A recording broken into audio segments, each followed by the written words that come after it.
De vez em quando, aparece um fone que passa totalmente debaixo do radar, mas que tem um som tão bom que dá vontade de recomendar para todo mundo.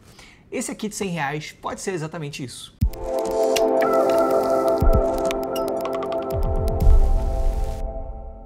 Esse é o TRN MT4 Pro. É um in-ear com 2 falantes dinâmicos por lado de R$100 já com impostos. Vamos ver como é que ele se sai. Mas antes de começar, um agradecimento rápido. Quem me mandou esse fone aqui muito gentilmente para teste foi o Henrique, o Ancramute. Ele também tem um canal que vocês deveriam seguir, eu vou deixar o link na descrição para o canal dele. Então, obrigado, Henrique, pela gentileza.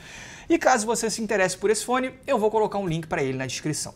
Vamos lá. Fisicamente, esse TRN, ele lembra muito os fones da KZ desde o unboxing, cara. A caixa é basicamente a mesma coisa que os fones da KZ, tá? É essa simplesinha aqui, com essa parte de plástico transparente e uma luvinha.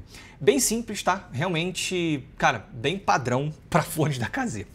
Já o fone em si traz uma construção também muito parecida com a da KZ. Você tem aqui um corpo, né, a parte principal em resina e essa face externa de metal. Inclusive com essa grade, assim, esses detalhes. Cara, o acabamento, assim, é muito bom para um fone nessa faixa de preço, tá? Ele é muito bonito, bem feito, o acabamento é legal. Inclusive, conforto e encaixe são excelentes. É um fone leve, isso é pessoal, né, claro, mas, pô, pra mim, cara, encaixa super bem, isola bem também. É um fone que eu consigo ficar horas usando sem nenhum tipo de reclamação. A minha única reclamação aqui é o cabo. Por quê? É um cabo que lembra o que a KZ usava antes. Ele deve ser feito no mesmo lugar que os KZs, tá? Enfim. Mas ele tem esse cabo aqui que a KZ usava e que eu acho um porre. Ele embola, que é uma beleza. Tipo aquele cabo que assim, nossa, tu bota o fone no bolso, na hora que você tira é um ninho de rato. Eu até pensei assim, pô, mas é ok pelo preço. Mais ou menos, né? Porque assim, outros fones nessa faixa de preço já resolveram isso. Eu acho que existem soluções melhores do que esse cabo aqui. Eu realmente não gosto dele, mas tudo bem também. Nada que destrua a experiência. E qualquer coisa é só substituir o cabo. Mas agora vamos para o que interessa, que é o som. E a história é a seguinte. O Ancra me emprestou o microfone de medição dele para eu fazer algumas coisas de desenvolvimento do Cuba Mali 2. E aí ele, muito gentilmente, me perguntou se tinha alguma coisa que interessava para ele me mandar. Ele falou, pô, Léo, já que eu vou te mandar o microfone e tal, pô, tem alguma coisa aí que te interessa, de repente que eu tenho aqui e tal? E como eu tenho recebido fones mais sofisticados em geral, eu perguntei para ele se tinha alguma coisa acessível que de repente eu nunca tinha testado, mas que eu deveria testar. E aí ele mandou 2 fones. Tem um EPZ, que está aqui, que eu ainda vou avaliar, e esse TRN. Eu já adianto para vocês, o Ancra tá certo. Que fone excelente, gente. A primeira coisa que eu vi com ele foi um cover que acabou de sair da Mônica Casagrande, da Full Gás, da Marina Lima. Que delícia! Que som gostoso, assim, tipo, graves presentes, sem exagero, médios, eu vou explicar melhor, mas assim, com uma personalidade que é um pouco diferente, mas assim, são muito bem julgados, e agudos muito limpos e definidos. Belo, belo equilíbrio aqui, cara. Eu vou entrar em detalhes e, como sempre, vou começar pelos graves. Como eu disse, eles são presentes, mas é aquele belo shelf já clássico do mundo Hi-Fi. Zero exagero, só uma boa presença, com uma extensão legal, bom impacto. Textura e definição, assim, eu achei que são bem acima da média aqui, para um fone desse preço. Eu acho que são graves, cara, surpreendentemente técnicos. Para deixar claro, assim, em termos de quantidade, tá? Tem gente que vai achar pouco grave? Tem. Moondrop 2, KZ DC Pro, CCA CRA, são fones com, cara, uma presença considerável a mais nas baixas frequências. Mas, para mim, essa abordagem aqui, ela sim traz uma vontade a mais, ele não é clínico, tá? Sem graves, nada disso, mas não é exagero, assim, é tipo, pô, ele tem um boost, mas ele vai sim um pouco mais pro lado do equilíbrio. Eu adorei, assim, adorei, e achei que, beleza, não vai ser o fone mais empolgante do mundo para uma música eletrônica, um hip hop, né, assim, se você escuta exclusivamente isso, pô, de repente você tinha que pensar num QKZ HBB, mas, pô, esse fone aqui eu achei que ele nunca faz feio, para os meus ouvidos é sempre adequado, sabe, testei desde músicas mais calmas, até música eletrônica, até um rock mais pesado, assim, Porcupine Tree, cara, tipo, o último álbum dele, né, fones com graves mais tímidos podem ser um pouco mais agudos, um pouco mais magros, não é o que eu sinto aqui, até porque eu nem considero os graves tímidos, né? Eles só têm um boost que é um pouquinho menos extremo do que outros fones que a gente encontra. Agora, nos médios é o seguinte, cara, essa eu acho que é a área mais interessante aqui. Por quê? Como eu falei, eu acho que ele é muito bem julgado, tá?